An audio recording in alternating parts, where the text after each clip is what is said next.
to another edition of the 2 Minute Warning. I'm your host, Harry Busby. The 2 Minute Warning is brought to you by the West Side Gazette, one of South Florida's oldest African American owned newspapers. And joining me tonight is my co host and publisher of the West Side Gazette, Mr. Bobby Henry. Bobby, how you doing, my brother?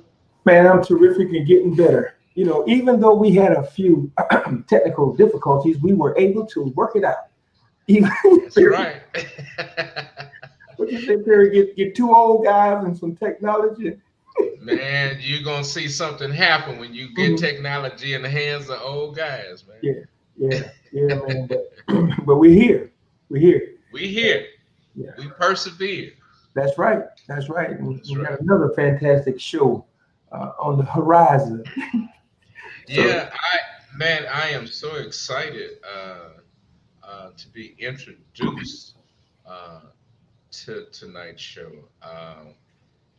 You know, last week you and I have both been on this journey, man, of learning our history. yeah, yeah. The history we didn't know, and the history we didn't know correctly. History. Yeah, it's one thing about history, man. You can play around with it, and sooner or later the truth will jump out and bite you. Oh yeah. Oh, Mhm, indeed, indeed. mhm, mhm. Yeah. And really tonight's story, man, is so on time. Uh, Again, as we learn more of these events uh, that are folding out of Louisiana. Oh man. Yeah. Speaking of that, let's do this. Okay, let's warn our audience. This graphic photo that we are about to show you, as it pertains to the situation from New Orleans and brother Green, yeah, brother Ronald Green. Yeah. So just be warned if that pit there, and this is. Um, Came at the hands of Louisiana state troopers when they told Brother Ronald Green's mother that he was involved in a traffic accident. But what was revealed from the body cams of the the state troopers, uh, was far more than an automobile accident. You know, and as horrendous as this photo is, the story behind it and the tie-in that it has to our tonight's topic.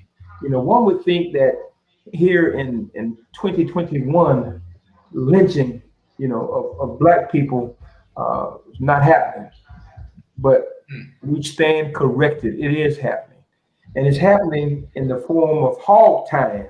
Is one way, which was outlawed some years ago.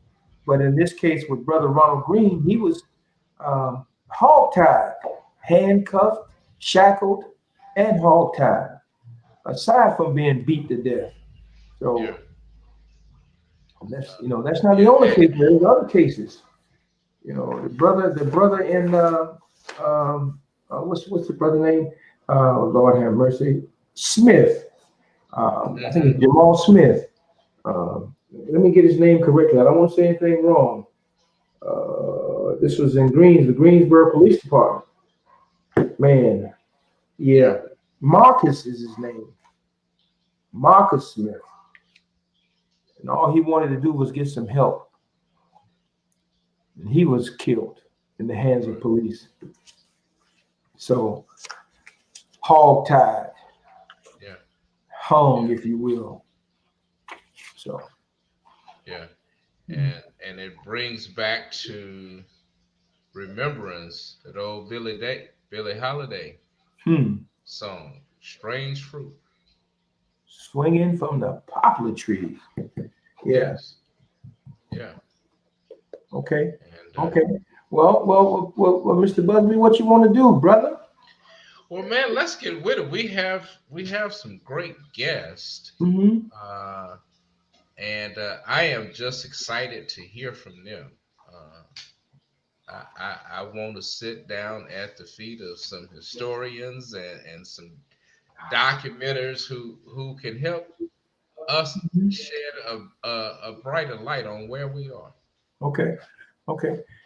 Did our female guest, did she make it into the studio? Not yet. So Okay, where are we gonna start? okay. I'll jump right in there. We do? Okay, let's bring up, well, Mr. Derrick Davis. Derrick is well known here in the Broward County area for his work that he has done as a curator over at the Old Dillard Museum. But he's also a writer, he's a history advocate, a presenter, a storyteller. Uh, Derrick has a plethora of knowledge when it comes to historical accounts. And I'll allow him to talk a little bit more about himself. I won't tell this whole story, but he has a lot to tell. So if we can welcome Mr. Derrick Davis to the platform, please. Excuse me. Good evening, Mr. Davis. How you doing? Good evening. How you doing? I'm great and getting better, I think. Very good, Great, very great, good, very great. good. So Derrick, give us a little bit more about you, just a little bit more. What else are you involved in here in this big Broward County? Okay. Currently, I'm the president of a group called the Trailblazers of Broward County, and Mhm. that's the African American Historical Society. We kind of have been slowing down during the pandemic, but we're getting ready to start back our meetings. It's all about fellowship and history. So Mhm. we get some of the people in the community together and have some nice opportunities to get together and talk about the history of Broward County. And we have projects where we have put together things for, like there's a bird, a Sankofa bird that's on 6th Street that the Trailblazers have put together. They've done plays on African American history to talk, get some of that history out in different forms. We've done oral history projects. So we do things to keep the history alive and to keep a connection between the elders. Many times when people have questions about uh, Black Fort Lauderdale, Mhm. we have like this cadre of people that we can go to and say, hey, do you know or do you know somebody who knows that? And I know when I was a curator at the Old Dillard Museum, that was a great help. That there are just things sometimes come up that you don't know about, but there's somebody out there who knows about it. And Mhm. if you have a group of people, you can hook up Hmm. with that person. In addition on being the president of the Trailblazers, I'm on the Broward County Historic Preservation Board. And that's a board that looks at historic sites in mostly unincorporated Broward County and choose which ones will be historic sites. So when a site is either going to be locally designated or national designation, they usually come and talk to the Broward County Historic Preservation Board. So I sit on that board. I'm an advisor with the Old Dillard Foundation, and they're doing some wonderful things. I know they're planning to have a nice Juneteenth celebration on June 19th at Carter Park. Um, I work with the city of Pompano. They have a couple of museums there, African American museums. One is the Ally Building, and another one is the Ely, which is the house of Joseph and Blanche Ely. I do some things there. In fact, monthly I do a oral history talk there. And I keep telling my wife I'm retired, but she says I'm not. I know, I know. Yeah, yeah. You're involved with a lot in that group, the Trailblazers. We'll talk a little bit more about that. But Derrick, who is the oldest member in that group, and who's the youngest? I'm pretty close to the youngest. The crazy thing about it, I know Hmm. the oldest is Beauregard Cummings, who was Yes. one of the founders of it. He and Lillian Small and I think Gloria was a part of the founding members of that. But Beauregard is he has been involved in so many things with the Y, with the OCI. Um, he's just a wonderful person to have. In fact, Beauregard has been noted on that, what is called the walk? What is the historic walk in Fort Lauderdale? Yeah, the walk. I want to say not the Walk of Fame, but it's a star out on the beach. Yes, a star out on the beach. So Mhm. he's gotten that honor and his other honor. So Beauregard is a great person to know. Uh, so yeah, so Beauregard is about the oldest. Yes. Okay. Pierre, what we got cooking, man? Okay, man. We're gonna bring our next guest on, Roberto Fernandez.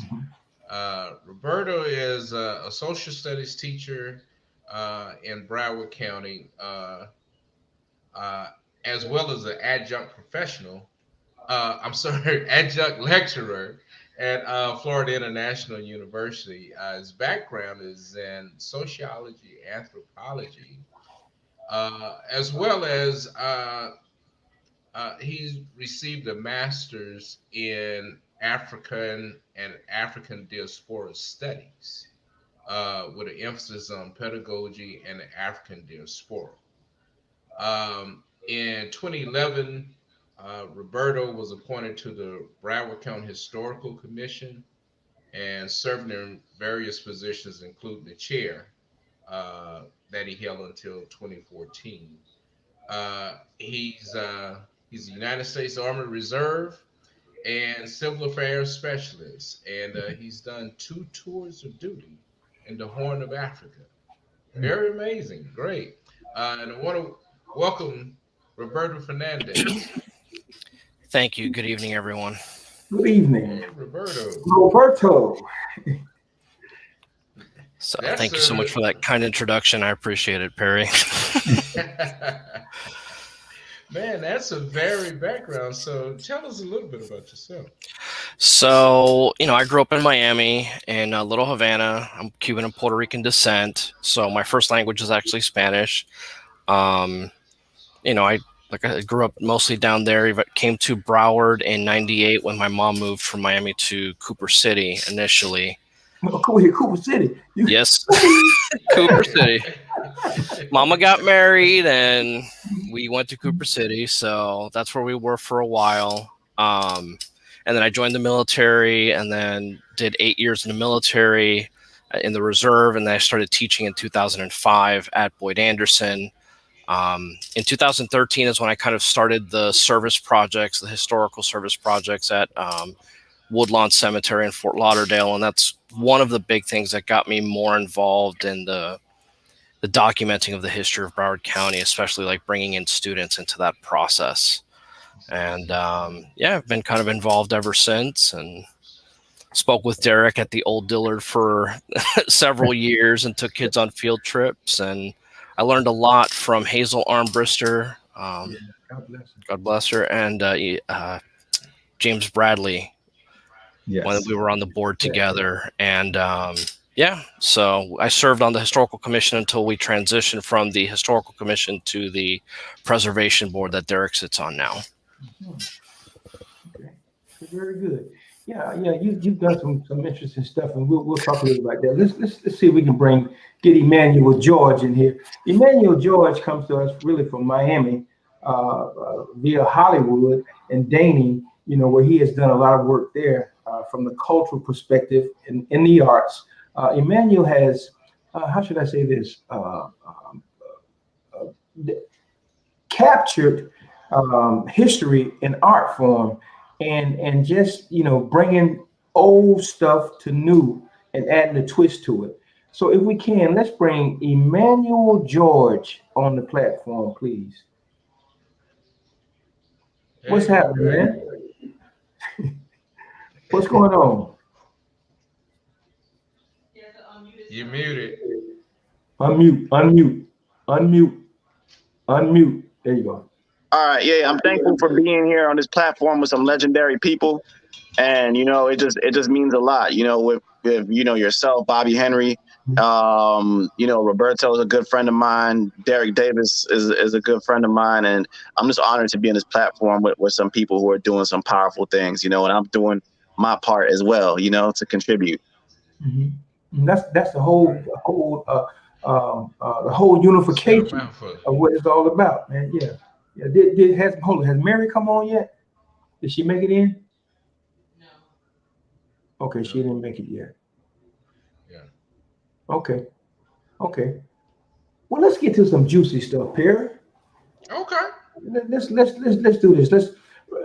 Let's go with Roberto. I want to ask you something about well, you and Derrick. Um, Last week we talked a little bit about George Denning and the fact that this free enslaved man was able to win his freedom, even though he had shot and killed a white man in protection of his family. Now, so we thought we would see if we could dig a little further to find out how um, humanity, is on the line. How have we gone from there to hangings, and just our whole being in that. And one of the things that we all are tied to is the Ruben Stacy story. Uh, so who want to jump on that first? Who want to deal with that first? Mary's not here. We know she's doing some work. Derrick, you're working with her, Yes. and so And with the Ruben Stacy story, the sad part about it is many times these quick kills, quick murders, loses the voice of the person who was involved in it. And then you'll have all of these strange stories told about that person without that person ever being able to speak their piece. And with the Ruben Stacy, it was not only was he silenced, but there was never any conversation with his family. I think the only note that I ever seen that anybody ever talked to anybody that was connected to him is on his death certificate.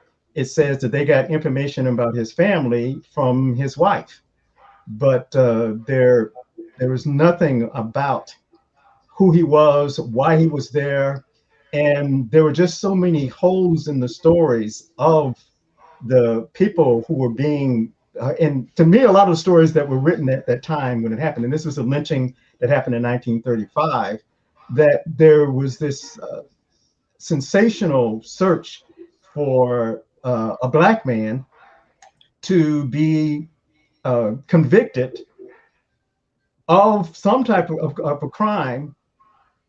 And it really goes back to an earlier case, like a couple of years before the Ruben Stacy case. There was a white man, I think his name was Darby or Darby? Darcy. Darcy. And he was killed, and the police at that time went and found several black people that they beat them into confessions. And because they had been beaten into confessions, the earlier convictions of them were overturned or were in question for a long time. So we're saying because of these questions, and the community was looking at the fact that these black people who they thought were guilty, but who had been beaten by the police into making these confessions, it was still going through the courts when you have the Ruben Stacy case comes up. And yeah, Yeah. Just to bring everyone in to this, can you please explain the parameters of Ruben Stacy's case? I talked to, as a matter of fact, I was talking to someone this evening about our show, and someone who said that they had been in Fort Lauderdale for over 30 years and they've never heard of Ruben Stacy or the Ruben Stacy story. So please tell us. They know it's about lynching, but yes, there's it more was to a that lynching. story. What happened is that on July 19th, Ruben Stacy was picked up and taken to the house of a woman who had claimed that a black man had threatened her life. And he was taken in jail. And while he was in jail, according to the police, a crowd was gathering and they thought that he wouldn't be safe in the jail. So they were supposed to transport him to Miami for safety. And while they were in the police custody, he ended up being lynched on what is now called Davie Boulevard, but I think then it was called Davie Road, which was one of the roads to, it's only a couple of roads that you can drive from Fort Lauderdale to Miami, and that was one of those roads. And he was lynched. So on the same day that he was, arrested, he was lynched, and then his body was left hanging on the tree. And during that time, when his body was hanging on the tree, hundreds, and some people say at least 1,000 people came and watched and saw his body hanging from that tree, until later they let the local Black funeral home director take the body and bury it in Woodlawn Cemetery, the one that the cemetery that Roberto mentioned. So that was like the next day. So in a couple of in those 2 days, you had a person who was arrested, taken to the lady who made the charges house, and she claimed that was the man who had attacked her. And later that day, he was lynched, and the next day he was buried. So it was a horrible case. The case, and with the pictures they had in it, that the NAACP and others, the NAACP was working on an anti-lynching law in the United States Congress. And they thought that the pictures of this were so horrible that they used that as one of their lead cases in arguing for the anti-lynching law. And but that anti-lynching law was never passed. So it became a nationally recognized case. And many people say it's the only documented lynching in Fort Lauderdale. Mm-hmm. Even though when you talk to the oral histories of Black people in Fort Lauderdale, there were many murders, especially by that police force that was in the Clark family, who was the police at that time. There were many murders, but the Ruben Stacy case actually made it where it got national attention because the photographs were used in some of those anti-lynching case, movement. Yeah. And we also need to note that Congress still has not passed an anti-lynching. They still have not passed the anti-lynching law. Every time it comes up to Congress, it's somehow and presidents have said, oh, we're going to get it, and then somehow something comes up to make them back down on getting these anti-lynching laws. And that's why, if they would have had a lynching at the White House on January 6th, there would have been no law against lynching. Right. Because it's never had an anti-lynching law. So putting up a noose in front of the Congress would have still maybe if you still look at, they don't want to do that. They always want to have this way of this crazy mob being able to take justice, of what they consider justice, in their own hands and just move on with their life. Because that was the sad thing about the Ruben Stacy case, is that they did have an investigation, a grand jury investigation. And from that investigation, they could not find any evidence of that identified anybody who was involved in a lynching. But now, and to me, if you can have hundreds up to 1,000 people that came there to look at the body hanging there in one day, and yet nobody knew anything about anybody who did it, doesn't even make sense. It was like, it's really terrible, because and to think that people, because remember, it didn't happen like on this big road that was used a lot. It was like on a dirt road. So to actually go there, they would have to drive. Even if you were in Fort Lauderdale, you had to get in something to drive over there. So you had hundreds of people who came by there. They always, in the movies, you always say the guilty always come back to the scene of the crime. And so you have to think that many of those people who were involved in the original lynching were probably still hanging around. They're probably in some of the photographs, but during the grand jury, there was never anyone. I don't even think anybody was pointed out, if I remember from the things I've read about it. But nope, it was just saying, "Oh, we don't have. If we know it was a murder, but nothing happened." It's funny because one of the news wasn't there a report that that the sheriff and his brother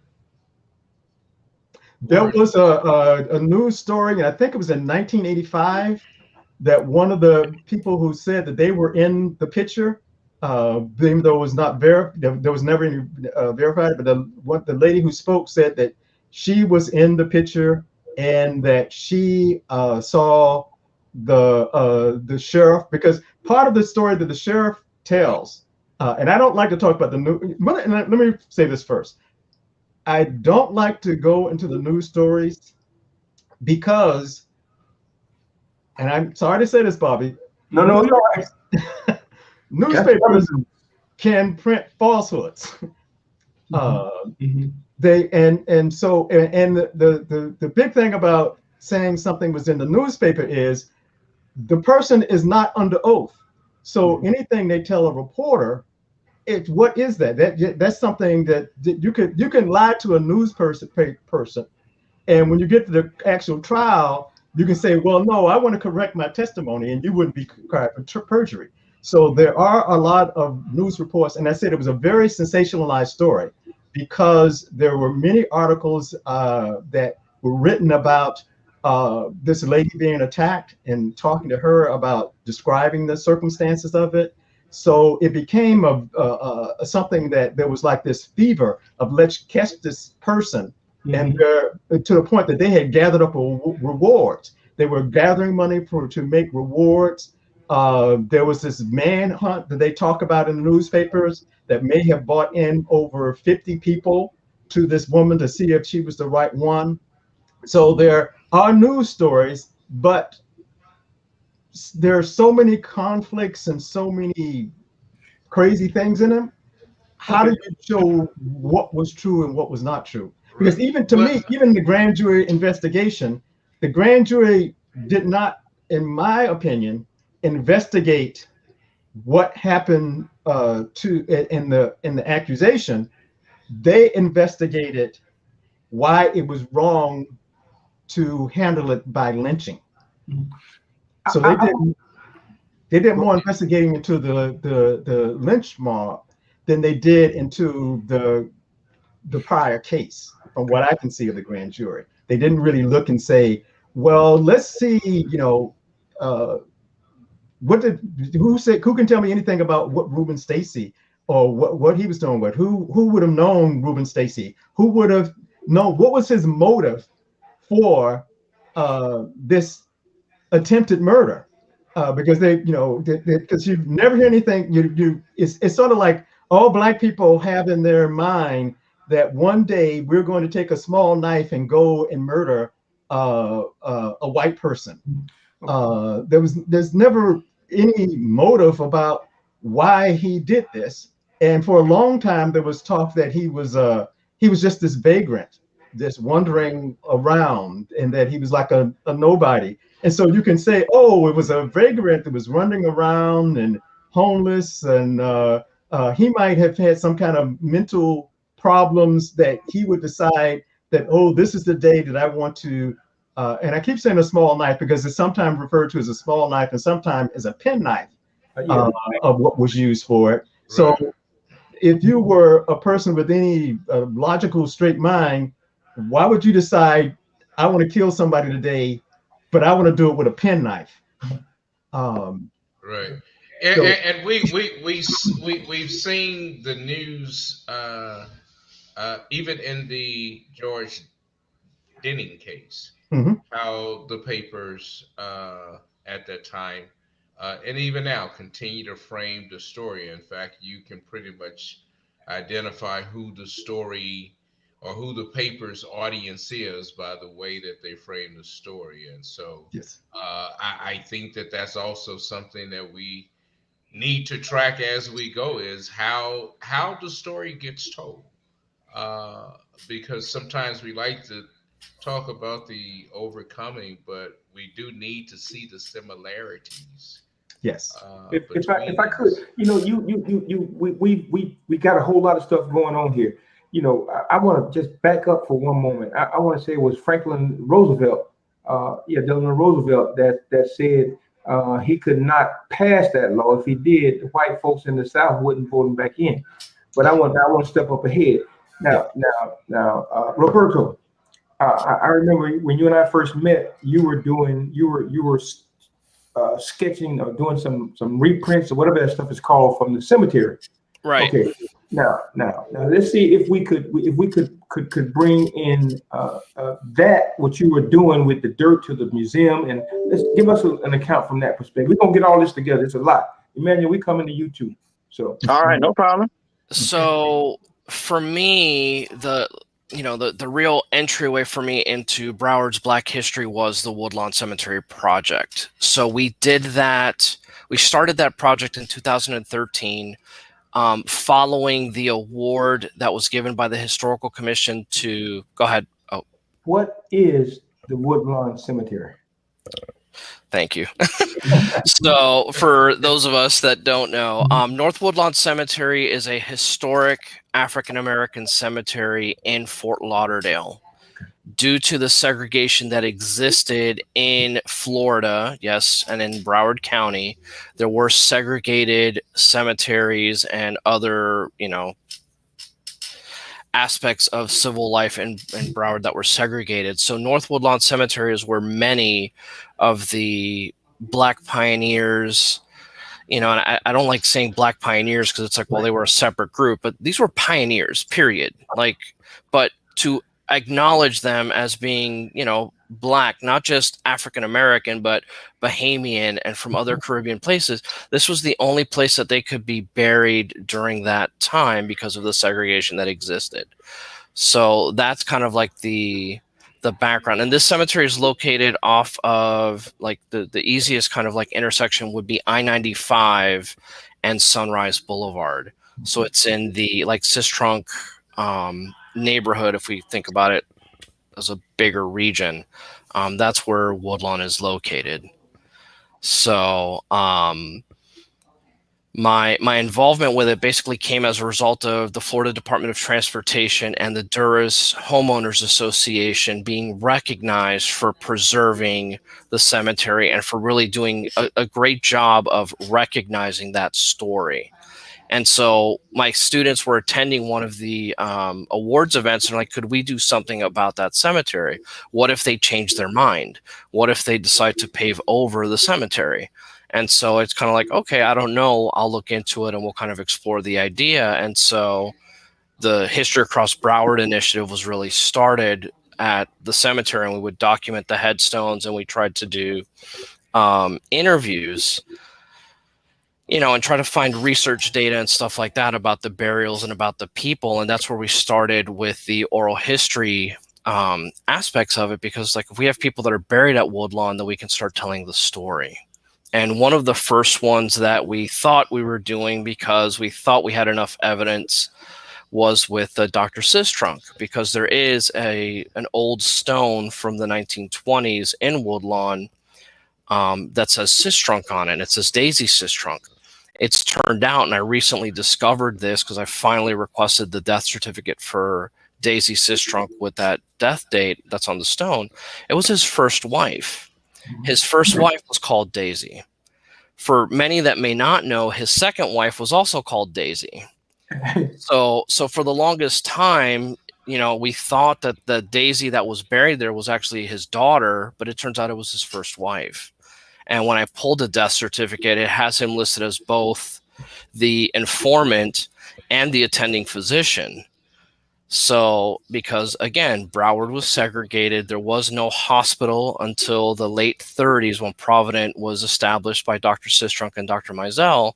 And Dr. Sistrunk was the only physician that, was available. Now, there were midwives, also that helped treat people in the community. And then you had local healers that also helped and stuff like that. And then people also traveled to Miami to the Christian hospital in Miami to be treated. And that's the only hospital. And Dr. Sistrunk would go down to Miami to do surgery in Overtown, because that's the only place he could have access to do surgeries and stuff like that. So, you know, with the research, it was a process of looking up the names and then trying to figure out, like, how can we get the most, it's verifying. As far as I'm concerned, the oral history is, in my opinion, extremely reliable. You know, if I was to give it like a minimum, I'd say at least 60% with Broward County with the interviews that I have done. And generally speaking, if somebody tells me a story, there's a document somewhere. It's just a matter of, do the documents still exist, or were they purged because of statute of limitations laws, or do they not exist because of whatever? A lot of documents get thrown out. You know, and that's one of the frustrations with, you know, trying to collect and preserve the Black history of Broward, is that, you know, people had to receive permits from the city of Fort Lauderdale. Like, we get an employment license or a business license, and it would say on that document, can only work in colored town. And that's like the license that African Americans had to have to cross the train tracks before sunrise, and to be, you know, to be on the other side of the tracks, or the white side of the tracks after dark. They had to have that basic license. Otherwise, the clerks would hurt them or kill them or charge them with vagrancy and take them out to someone's farm in Fort Lauderdale to work, you know, and the sheriff took that money as like, that's my fee for whatever. So there's, you know, it's complicated, you know. And go ahead. No. I want to bring us to the Ruben Stacy and the dirt to the lynching museum. I want to just see if we can tie, and then we'll come back and do some more. So my introduction to Ruben Stacy started that year with the History Across Broward Initiative, because as Derrick mentioned earlier, the Darcy case was one of those situations where it was an ugly time in Broward. All right. And the way that I would classify it is, because of the Darcy case, white people felt powerless as they're watching these Black men being, you know, having, like, the court system is basically failing for the whites. You know, they were frustrated, like, this could be finished already. Why are we going through all of this? It went from Broward to Palm Beach, and then to another trial in Broward. And it was complicated. And the system that generally does not favor African Americans during this time period was favoring African Americans during this time period. But that frustration that was brewing ended up with contributed to that lynching of Ruben Stacy. And so my introduction to it was an article that was published in the Broward Legacy Journal that's called the Little Scottsboro Case. And that's something I can share with you guys. Say it again. Pause for one moment. Just hold on. We got Mary backstage, and I want to bring her on. And I apologize. Absolutely. No, don't apologize. Mary needs to be here. So, all right, there's the diva. Okay, and this is Miss Mary Russ Milligan. Mary is doing some how do we say this, Derrick? Some proofing, or bringing some light to who Ruben Stacy is, who he is. She's done some amazing research.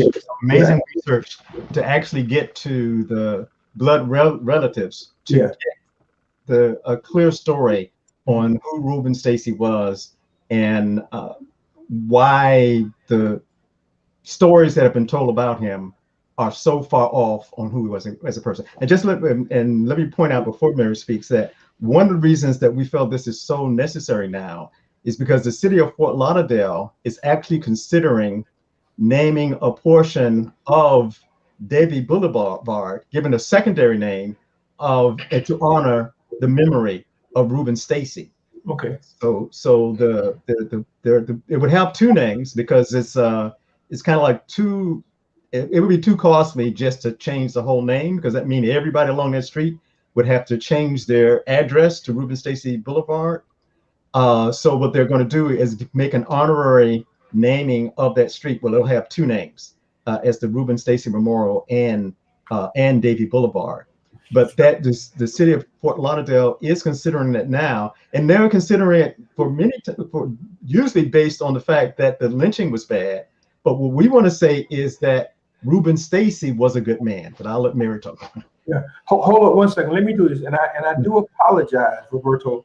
I do apologize. I'm sure you would yield to the lady, if you will. Yes. Okay, and we'll come back because I want to ask you about that dirt. So, okay, Miss Russ. Hello, how are you? Very well. And how are you? Now I know why I'm an old woman, one woman with the old man panel. Well, you're the rose between the thorns. Mm-hmm. So tell us about your Ruben Stacy experience and what you're learning about this. Okay, so I have actually been studying the Ruben Stacy family, not just Ruben Stacy, probably for the past 6 years. So Ruben Stacy has become a part of my life. In fact, I'm a part of that family now. So I take it very personal regarding Ruben Stacy. And the family and I have, talked about ways and means to put Reuben out there as a humanized person. And so I had an interview with Irene Straughter, who was Ruben Stacy's niece, 92 years of age, before she passed away. I interviewed her. And so she gave me a layout of a plan, the way she wanted this carried out. So I'm trying to do the best and, honor her wishes. So that's where I am with that. As you know, I have put out articles out there, and I started out with his mulatto grandmother. She was Mrs. Gilly, that was one of 3 brides to a white Captain Gilly. And then I went on to have his niece to come on, who was concerned about the bloodline, because there was a lot of articles out there with other family members that were in it, but there was no connection of bloodline. So they were concerned about that. And after that article, my last article that I put out was the 3rd article, which was Ruby Leitner in Ohio. She's a great niece. She's the daughter of the 92-year-old. And she has really been the one, along with another young lady that does not want her name revealed, that's really been putting me in the forefront of what I need to do with Ruben Stacy. So the next article that we will come out will be on Ruben Stacy's father. And Ruben Stacy will be focused on the last 4 articles. Okay. Now, and again, I'm learning this story. How old was Reuben at the time that this happened? Based on the census records, he was it 27 or 29? 27? Well, we have multiple ages. 29. No, he was 29. He was 29 years old. We're trying to get his age based on census reports. So there's a census that was done by, I think, the city in 1935. And there's a census that was done where he was born. That was the 1920. So if you look at those ages that were reported on those census reports, he was about 29 years old. On the death certificate, it says he was about 30. So we have to look at several sources to see what his age was. Because like I said, there was not much information, over the years. There's not much said about Ruben Stacy or any investigation to the case. So there are only a few documents that we're trying to gather them together and try to piece together as much reliable information as we can, even though those documents sometimes have some confusing things in them. But if you look at the totality of those three, the 2 census reports and the death certificate, he was about 29 years old. Okay. And I would like to say, Marion Jones, the young lady that was the accuser, she was something like around Ruben Stacy's age also. So, there's just a lot of different things going on. It's like, why was Ruben Stacy there? There's so many different narratives going on about that. And that's some of the things that we want to come out in a factual form. And I brought it to Derrick Trailblazers president attention that the family was disturbed about the rumors that are going on, why he was actually arrested. The arrest record simply stated it was assault to kill. So the question is, where did all the other narratives come from? How did we come up with all of these different stories? So, we need to put that to rest so that Reuben can actually rest in peace and in humanity. That's one thing. And the second thing is this. I look at the fact that Marion Jones lived in a home that valued at $4,000 during that time. That was her parents' home, but she was actually in a cottage that valued at $1,000 versus Black folks' homes were valuing at $100. And that community where she was, her husband had a planing mill, sawmill field, a business, a sawmill lumber business. Her father had a fruit trucking business. This was truly an industry of work.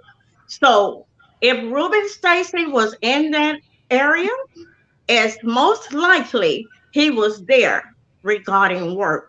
So we need to get this all straightened out in a factual term, because if he went to her door, he could have had a legitimate reason to knock on her door. He could have been a worker there.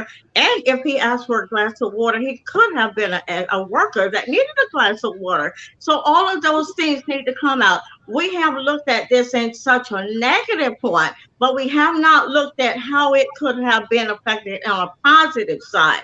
So we have to look at it both ways here. And that's what I'm doing, as a representative of the family. Oh, okay. Let's go back to you, Roberta. We're going to come back. No, we have Emmanuel. Okay, let's see how we can tie all this together. Can I interject real quick? I'm sorry, Emmanuel. You go ahead. So just to kind of piggyback on what Mary Russ was just sharing, I think that, and it's something we've kind of talked about, but let's give it some academic kind of framework. So the narratives that we see in the Fort Lauderdale Daily News newspaper, the books that are generally written, especially early on, 60s, 50s into the 70s, tend to be Eurocentric perspectives. All right. So from white people's perspectives. So the issue with Eurocentric perspectives, whenever we're, reading these narratives, is that who is the hero in the story? Well, the person at the center of the story that's the hero would be the European that's being discussed or addressed and stuff like that. The rest of the people, like I said, I'm Puerto Rican. Mm-hmm. In this case, it's Ruben Stacy and the Black community in Broward, but the rest of us are marginalized people. So we're not the agents or the actors or the people involved in doing. We're just side little things here and there for somebody else's story. What's beautiful about what Mary Russ has been doing with the Stacy family is that it offers us an Afrocentric perspective, where now the person who is in charge, who's telling the story, is a person of African descent. And so we're hearing that story and we're getting it from their perspective. And for the longest time, and we still see this somewhat, and that's one of the things that we're kind of improving. Emmanuel's doing it, I'm doing it, Mary's doing it, you guys are doing it. We're doing this now, is we're doing more to be more inclusive. Here's a Eurocentric perspective. Here's a Hispanic centric perspective. So we have all of these other people telling the story. There's an African saying that says something to the extent of the stories. If the lion told his perspective of the stories, he would win sometimes, instead of having the hunter always being the one that's killing the lion. Well, let's get the lion's perspective too, because I'm sure the lion won. And so that's what I think is kind of like important right now is we're doing more to tell this Afrocentric perspective. That's what the Trailblazers have been doing for decades. That's what the Lynx has been doing for decades, and so that's why it's so important. That's the legacy of the Old Dillard Museum and the foundation. So, I'm going to stop there, but I just wanted to say, like, that's how we can frame it: is you have Eurocentric perspectives and Afrocentric perspectives, and the newspapers, historic newspapers, are Eurocentric. Okay. So and may I just add something to what Roberto is saying, because one of the sad things is that even when the NAACP during that time presented the lynching to fight the anti-lynching laws, they actually said, don't look at the man hanging there. Look at the little children who have to watch this. So they were pleading from the standpoint that these white kids shouldn't have to be standing there seeing this. Nothing about from the Black community of you just took a person and he was not only, he was not just hung, but he was shot 17 times. But when they showed him the picture, they said, don't look at the man there that's being murdered. Look at these poor children, because they got children in the picture there. Think of what the impact this had on their psyche. Still saying that, and even though it's NAACP, it's almost saying he's not important. The Black person who is important. How can we protect these white children so they don't have to see that type of thing again? Okay, all right. We haven't heard from Emmanuel. Emmanuel, your involvement in recording our history. What's happening? Well, I just came from Lake Wales not too long ago. I was doing their African American Archive project over there. And I want to give thanks to the Honorable Dr. Kitty Oliver. She is like my mother in historical spirit. She's the one who has really helped shape me into being the man that I am today. I do want to say quickly, in regards to Ruben Stacy, I actually met one of his kinfolks, a young woman. Her name is Nichelle Straughter. She's an artist, and she's a tattoo artist as well. And she did a 48 by 60 painting of Ruben Stacy, and I believe that was like her great grand uncle. And that painting was at the Old Dillard Museum for a while at an exhibit I curated. But I do want to say, wow.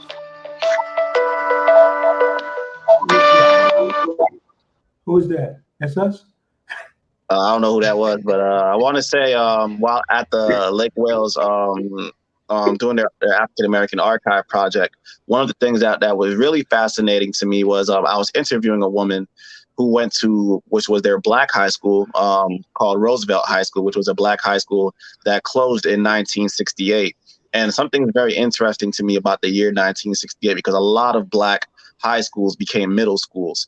Roosevelt High School. Down here, you had Addicks High School in Hollywood, Florida. You had North Dade High School in Opelika. You had Mays in South Dade. You had a lot of Black high schools that was becoming middle schools. And she was in that last graduating class of 68. And while I was on Lincoln Avenue, which is their historic Black business district, I asked her, well, there's so many dilapidated buildings, like what's the plan? Because gentrification is something that comes to a Black community near you. And she said, well, we don't really have to worry about gentrification over here. So when she said that, I was kind of like, what do you mean? Like, you have my attention, like full attention now. And she was saying it was some years ago, like maybe like the 70s, early 80s, that the community got together and designated the the northwestern side of Lake Wales, known as the Quarters, as a historic designated historic district. And that really opened my eyes, and it kind of made me a bit sad in a way, being from Broward, is that like we have 8 historic Black communities here, and they all should be historic. Carver Ranches, the northern section of Hallandale, Liberia, Daney, Sistrunk, Harlem McBride, Pompano, the northwest side of Pompano and Deerfield. These all could be historic districts. And right now I'm working on a fundraiser and getting grants to do what will be a Black Broward Archives, which would basically be like the same program I was doing there, of doing oral interviews, collecting artifacts, community outreach, and scanning archive photographs to preserve, and it will be preserved at the African American Research Library. So my goal is to basically get, I'll be doing the South Broward history since that's where I'm from, but also getting enough funds to employ somebody to do the Sistrunk Harlem McBride community. And also, I mean, Pompano does have like an oral interview project that they have a video on YouTube, but also to assist them to connect the dots, because when we talk about like Pompano's Black history, we hear about Esther Roll and we hear about the Honorable Blanche Ely, but then, Joseph Algernon Ely, J.A. Ely, was another pioneer that we have to remember, and he's someone who was a principal at Addix from 1930 to 1963.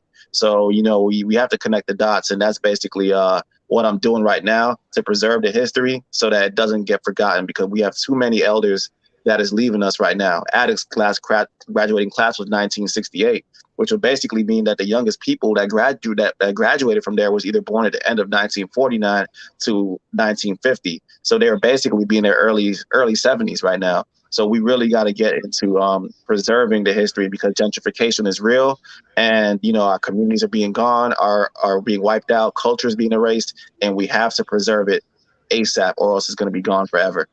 Okay. And here I got to jump in here with this. Yeah. Earlier, I know Derrick, you said about the newspapers and how stories and truth can be altered. I want to say this, as it pertains to the Black press of America, has been around for 194 years. We've been telling our story. Yes. So we're in the business of telling our stories. But what has happened, or what is happening, gentrification has taken on a whole nother form. Yes.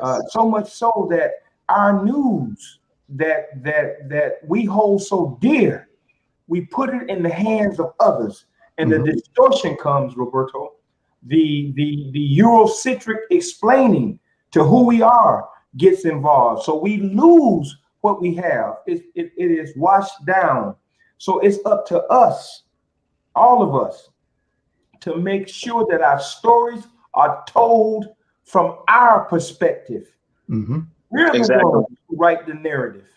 And we have to make that plain and clear. If we don't, we're going to continue to get the misconceptions about who we are, who a Ruben Stacy was, what did Franklin Roosevelt, Delano Roosevelt, why didn't he pass the anti-slavery law? Why isn't it passed today? So though, and I don't want to get on the soapbox. Okay. Yes. I'm just telling you. Well, I do want to ask Roberto and Emmanuel,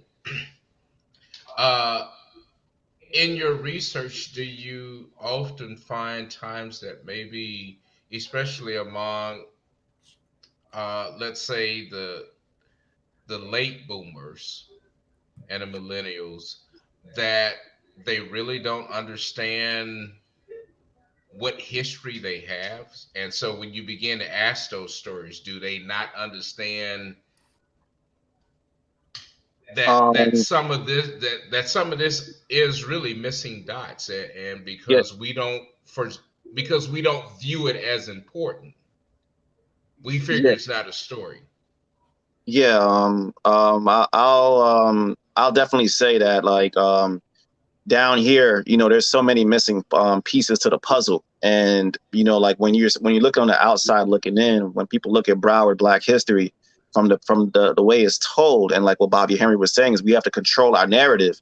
Is that like what you hear is that like from the outside looking in, it just looks like there was Dr. Sistrunk, there was the Mizels, Esther Roll was from here, and she was doing her thing here for a bit before she went on and done a lot of successful things. And it's not anything against the Mizels. The Mizels are a prominent, beautiful Black family. Dr. Sistrunk is a phenomenal, beautiful man, and what he's done for our community. But when it talks about controlling our narrative, there's so many missing pieces to the puzzle. Like, many people do not know, like, about, like, you had, like, addicts, it's a middle school, but many people didn't know that it was a high school at one point. Many people don't know about some of the social life that was happening in Broward County. Of course, you had, like, the Victory Theater and the Windsor, but then you also had the Palms in Hallandale, where Sam Cooke, James Brown, Jackie Wilson, or Etta James, so many people were here.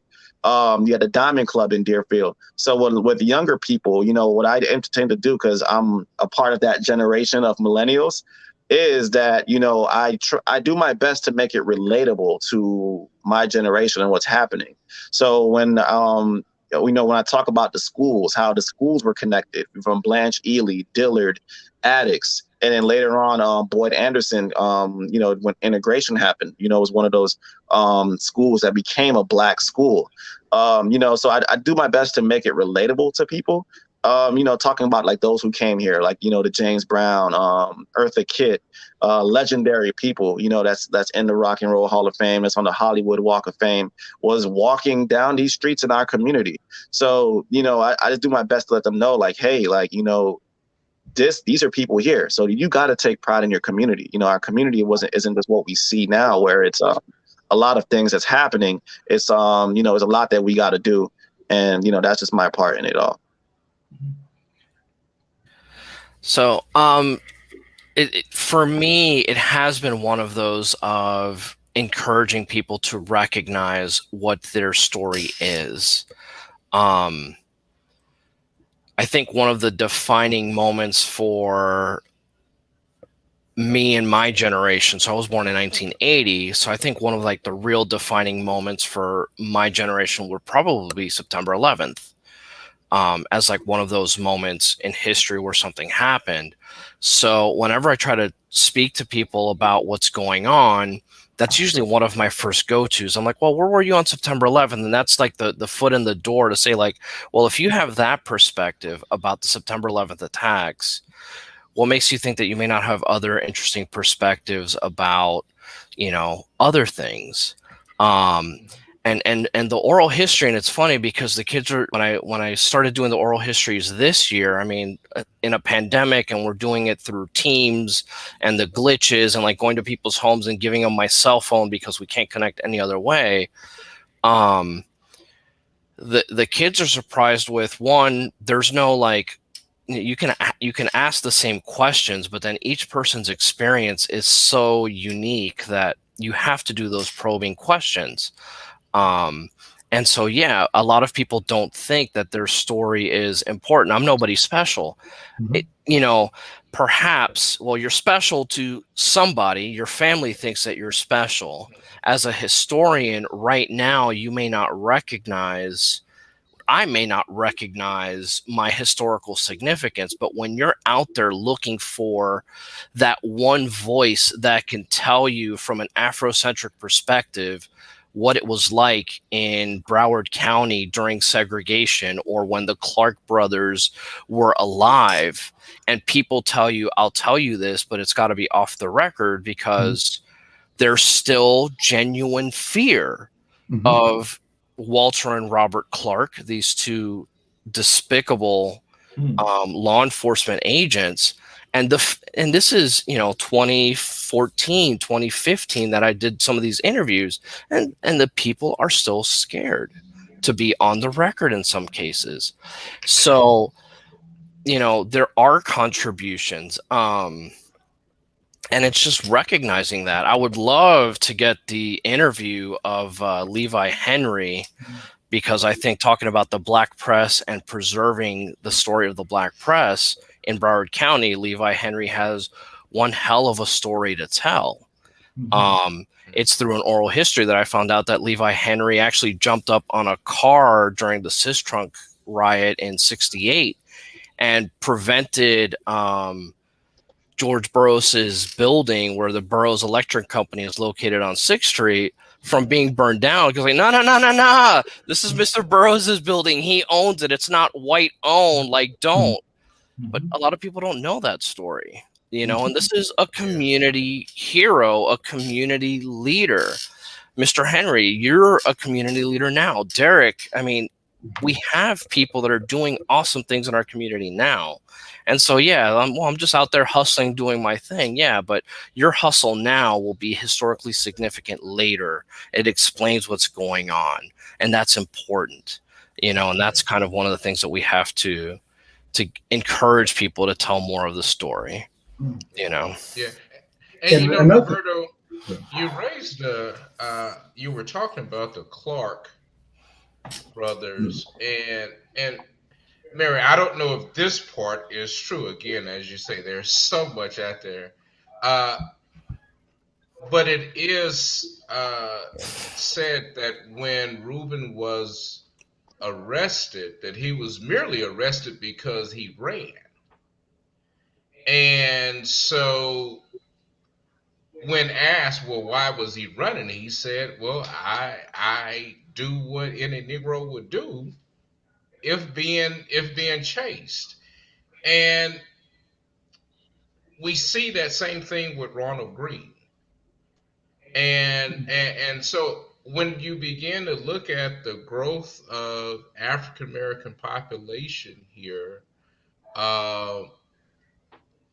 was that what we know was a common thing? So was that ever even looked at in terms of going back into the story of why no one asked, well, why was he running? Well, I want to say this. I believe Reuben did tell them. Somehow, someone said that Reuben did say that he did not commit the crime.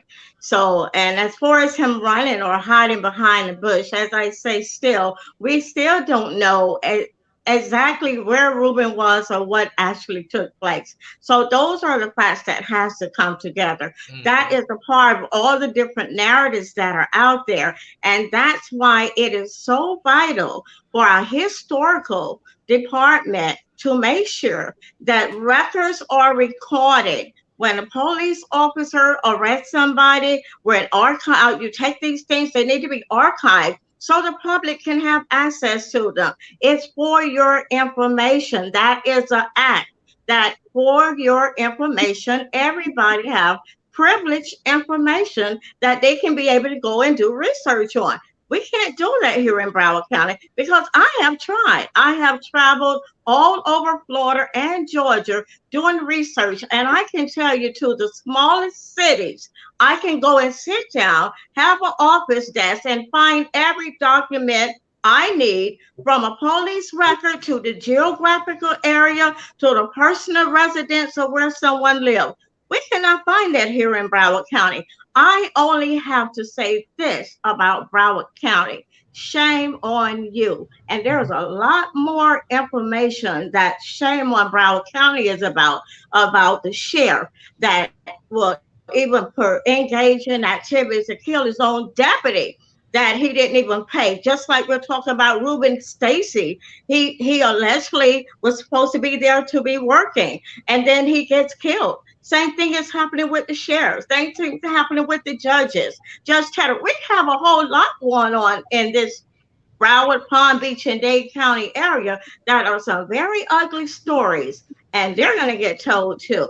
So when we stop hiding records, when we stop putting politics into play, we can get true stories from our community. But it's because of these reasons why we're not getting the facts of the true stories. And I'd like to hop on what you're saying about the truth. I know a lot of times we say it's a Eurocentric way we're getting it, but we're actually getting a whitewashed history at best, because they hide so many things. And even the story you were mentioning about, which is policemen getting him, how do you really, if you see some of the things that police have put in reports nowadays, why should we believe a police report because it's that the policeman was only talking to a news person. I mean, they lie in official police reports now. Exactly. They will tell stories that make them look like they were good. Or would a policeman actually tell a lie to make sure his picture was in the, his story was put into the paper? That's what you said. Did Reuben run?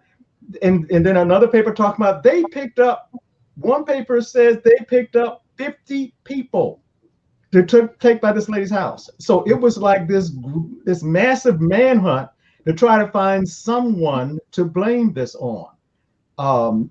So, and that's why sometimes the family, and I kind of started agreeing with them, is let's try to find something official. If the policeman actually chased someone down or fired his gun at someone who was running, how come there is no police record now of that? How come all these others, there's even no, police record of when did the sheriff go and talk to Marion Jones and get her story? Or is the only place her story is in the paper? That's why I'm saying in the paper, the person can tell any type of lie to a news person, because there's never been anybody accused of perjury to a newspaper. It's not a law against perjuring yourself to a newspaper. So can I get the timeline correct? Because I know we're saying that, was it 2 days in between the incident and the lynching? I think that's right. That's quite a bit happening in 48 hours. Yes, but you had a community. But remember, as Roberto mentioned, and with that Darby case, you had a community that was very, very upset that they felt that some black men had gotten away with the crime, and that there's even stories that say that the police force felt that the community didn't trust them anymore because they protected the black men that they beat to get confessions out of. And they said that but when you read the stories about it, that they said that they were protecting them. You're protecting the person that you whipped them so bad that other court says that you can't take the testimony. So the police said that, and that's when it says, well, they felt that that's why they wanted to move him, because they didn't want to be in that position of being saying that we are protecting this man from the lynching. So it's almost like they were saying that we wanted to lynch the other ones a couple of years ago with the other case, and so now we're definitely not going to keep them here and try to protect them when the community already doesn't like us because of the fact that we kept them in, even though those men, we beat them until they confessed. Mm-hmm. So, and when you talk about those police officers, the Clarks, there's so many horrible stories about things that they did. There's so many horrible stories about even George Benson in one of his interviews that he gave to Deborah Works in My Soul as a Witness, which is a book that was put out by the museum. It talks about the Benson saying that it was not uncommon for the police to just drop a body off of a black person at the funeral home. Mm-hmm. He did that many times, that they would just come and sometimes they'd be dragging the person behind the car and come the police car, and when they would get him, they would just cut him off and tell him, oh, we got another N-word for you. Yeah. And then he would just have to bury them.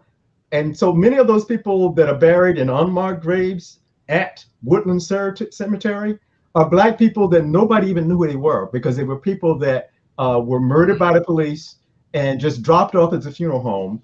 And I probably need to put as added to that is that in some of those graves are not actually still protected by the fence of the cemetery. Yeah. There are bodies that they know are outside of the boundaries of where the fence is now, even though the site is on the National Register of Historic Sites. They've confirmed that the expressway is next to it. There are bodies out there in that land in the expressway, and there are bodies under the expressway as you're passing by there. Mm-hmm. So the cemetery actually extends beyond where the fence is now. but and the DOT says they're not going to disturb them anymore. But you built a road across expressway to it. And because there were just so many, sometimes so many bodies, because the police were doing all types of dirty, nasty things, like when you talk about arresting people for vagrancy, which just means, and the definition of vagrancy is you don't have a job. So if you don't have a job or can't prove to the policeman you have a job, they could arrest you, take you to jail, and then rent you out to a farmer to make you work in the field. Mm-hmm. So those are the types of things that the Clarks were known for. And even in their police record, they document some of it's documented, because in the log they would tell about, this person was given to somebody else to work off their fine. But they were given the fines that they knew they couldn't pay. So the only way they could pay is they would rent them out to someone, and that person would get a free worker based on many times a frivolous fine charge. Okay. We can go on and on and on. Our producer is the mother of two little girls, but before we begin to wrap up, I want to ask you, Roberto, again, I keep want to deal with that lynching memorial in Montgomery, Alabama, the tie-in that you experienced with that from the Woodlawn Cemetery. What happened? How did that happen? So when I first started the project, one of my students, Chelsea Blackman, she took home the article that I shared with students about the Darcy case. And in that article, they talk about the lynching of Ruben Stacy. And, it was an after school thing. So she gets home and she kind of like puts the article down, like, I'm going to get to this at some point. And her mom picks up the article and starts reading it. And then Chelsea kind of comes in and is like, I'm going to start reading that. And like, I think we're related to Ruben Stacy. Let me make some phone calls. And so the next morning, Chelsea comes into my classroom and says, Mr. Fernandez, I'm related to Ruben Stacy. And I remember being in my classroom at Boyd Anderson and the hair on the back of my neck standing up. I'm like, oh my God, this is your story to tell then. It's not my story to tell. And so the article that she ended up writing that was published in the West Side Gazette was based on a lot of the narratives that we have available, and it was more just a way for her to explore that story about her family. That's kind of how I look at the history, as a way for students to explore these things. So just like Mary Russ, like, you feel like you're a part of the family, and now you have this sense of duty to kind of tell the story and advocate for the family. I felt that way, since I started getting involved with Chelsea and her family about the case as well. I'm like, obviously I prefer the family to tell the story, but if they're not around, then okay, yeah, I'm here. I know the story. I can do this. And so in 2019, I reached out to EJI and I said, hey, we want to do a soil collection at Woodlawn Cemetery with my students from Plantation High School. And so we got, Barbara Sharif was involved, and she came out. Nichelle Slaughter came out also and was there for that event. And we did the soil collection ceremony with about 30 students, 40 students from Plantation High School and Barbara Sharif. And we collected the soil into this jar, and each student took a turn kind of scooping some of the soil into this jar. And we shipped it up to Montgomery, and now it sits at the museum as like a testimony to his story. And it, and it connects. It's a connection for those students. Now we have a community of kids that knows the story and is able to pass it on to another generation. Like, oh, I remember this story happening. I remember that story happening, and so, the same frustration that Mary has experienced, and I'm sure Derrick has experienced with trying to do the documented evidence, like finding the paper trail of what exists. I think the other issue is to some extent that some records are at the main library and the Historical Commission collection. Some records might be described as business licenses. And so when you request that from the city, it's a separate, different archive. And if you don't ask for the business licenses and you say, I want the tax records, you get the tax. Oh, we don't have those records anymore. The statute of limitation for keeping them is gone. So we deleted them or threw them away or whatever.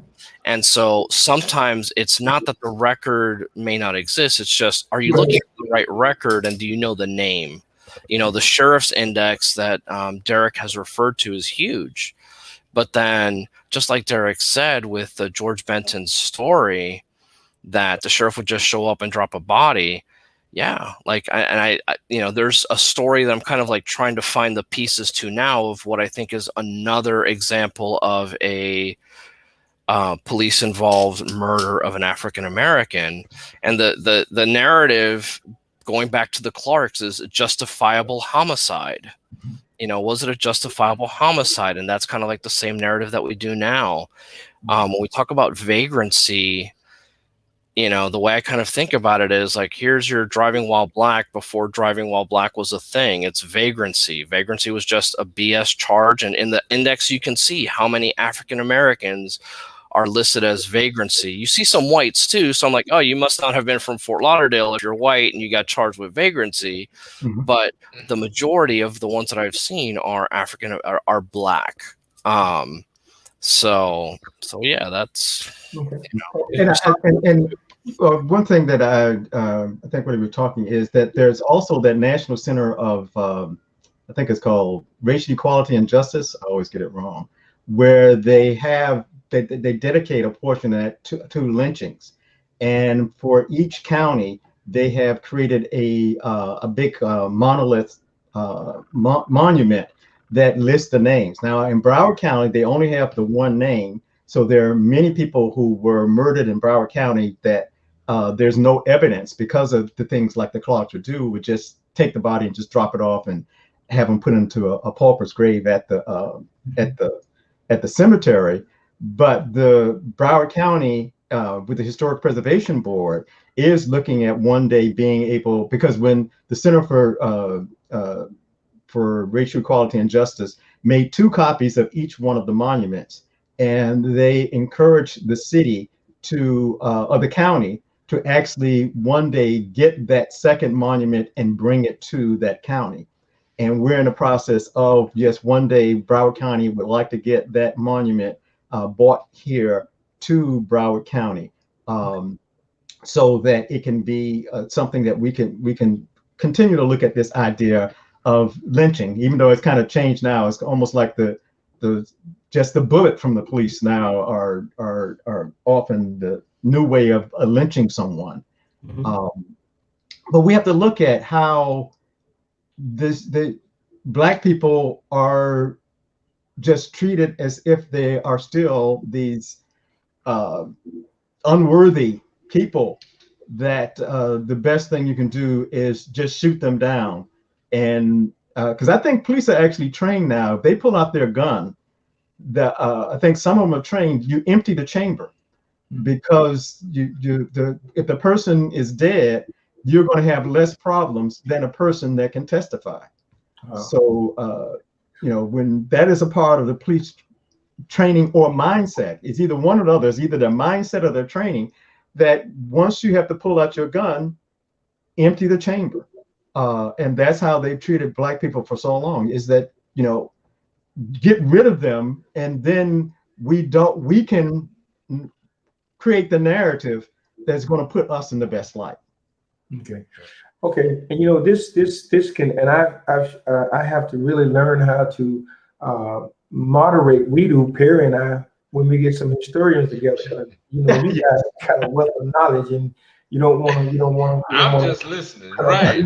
I've become a student. Yeah, but we got to wrap it up. So if we can spend, please, just 1 minute. I would like to have everybody's information so we can put it out to the audience, and how they can get in contact with you. So if we can just spend 1 minute and wrap it up, and just as best we can.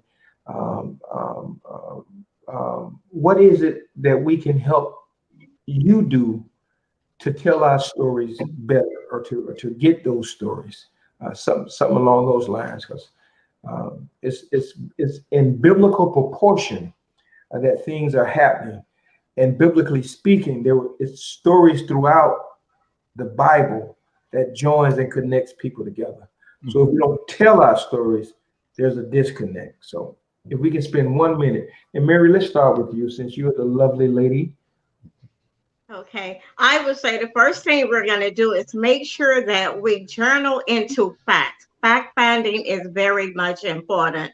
And then I would think after we find that information, we're going to document it. We're going to record it into some type of file. But we have to make sure we save it, because when we don't save the information, we lost it, it's gone.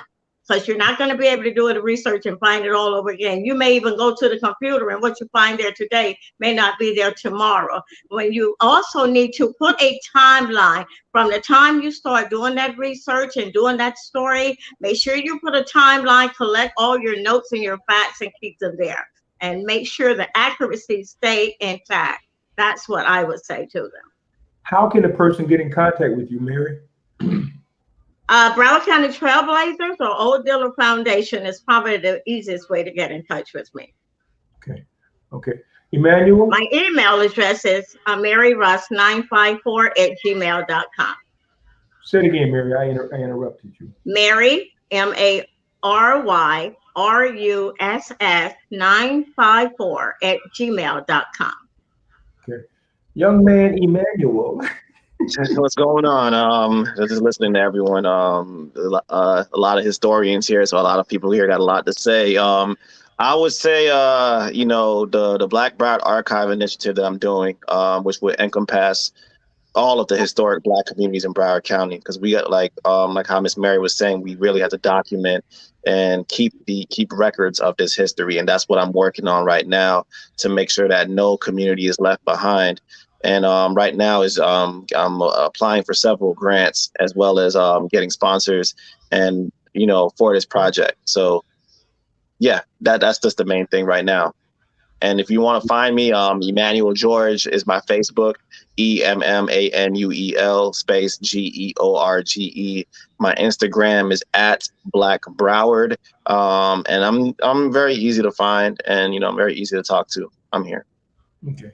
And you didn't tell them about your cards, so that's another story. What you? Oh, yeah. I was saying, so much to say. I do have the Legends of Broward Black History flashcards, and I'm currently in the process right now in getting these Black History flashcards into the Broward County public school system, so that local Black history can be taught throughout Broward County, so that they could know about these pioneers and trailblazers that have paved the way for us today. Okay.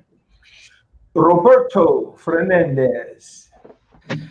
So I would say that we need to definitely get more involved, hit up the Old Dillard Museum, the Trailblazers. You guys can call me at Plantation High School, 754-322-1850, or my email is on the screen. And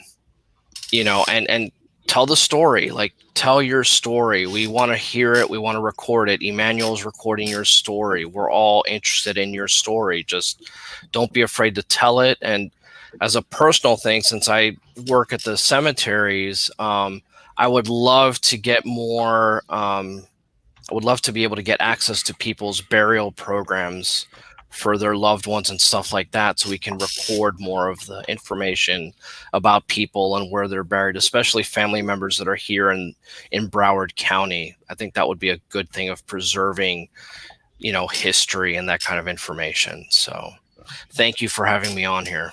I do appreciate it. Great. Brother Davis. Yes. Mm-hmm. And I'm putting something in the chat about contact, because I have a company that I set up called Davis Kuumba Arts. Kuumba is the Swahili word for creative, so it's like Davis Creative Arts, but Davis Kuumba Arts. And my and so if you Google Davis Kuumba Arts, you would get my website. But it is, and my email address is dkuumbarts@gmail.com. So it's gkuumbarts@gmail.com is the way to contact me. And I kind of agree with Roberto. Is you got to get involved, you got to stay involved, you have to use your citizenship to make it stay. You got to go out and get involved with the things to say that I am a citizen and I am going to participate in the processes, in the stories, in the legislation, in the votes to make this country remain based on the great principles that it's been based on. Thank you. Mr. Busby.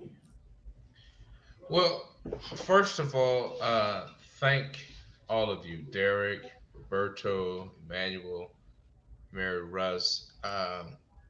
It has truly been a pleasure sitting here just to learn about Broward.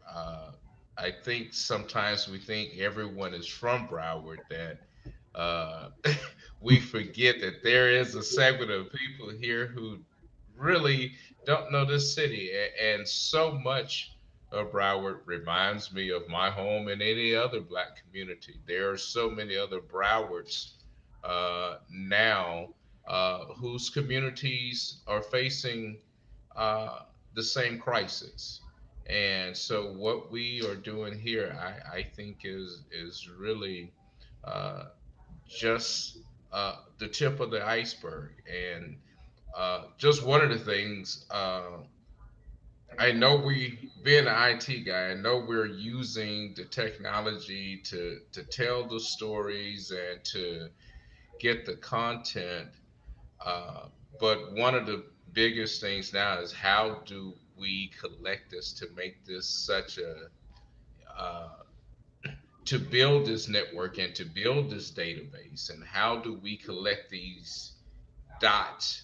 I think is something that I really want to uh, bring my talents to the table so that we can begin to talk about these things, because it's my experience that usually we do it when the crisis is at hand and we're forced to do it. And so being in this new age in terms of how we're going to catalog it, how we're going to do these digital archives, it takes a plan. And we've got to bring some different talents to the table. And so I really look forward to working with all of you and helping to build that out. Okay. Thank you all very much. It has certainly indeed been a pleasure to try to explore and understand humanity on the line.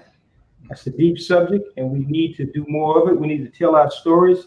And please uh, don't discount 194 years worth of business in the community. That's the Black newspaper. In the words of Billie Holiday, and it was sung by Nina Simone as well, southern trees bear a strange fruit, blood on the leaves and blood on the root. Black bodies swaying in the southern breeze, strange fruit hanging from the poplar trees. Pastoral scenes on of the gallant South, the bulging eyes and the twisted mouth. Scent of magnolia, sweet and fresh, then the sudden smell of burning flesh. Here is a fruit for the crows to pluck, from the rain to gather, for the wind to suck, for the sun to rot, for the tree to drop. Here is a strange and bitter crop. Good night to all. God bless you. And let us not be remiss and not remember the strange fruit that hangs from the trees. God bless you all. All right, y'all. Thank you so Thank you, much. Take everyone. care. Thank you. Thanks.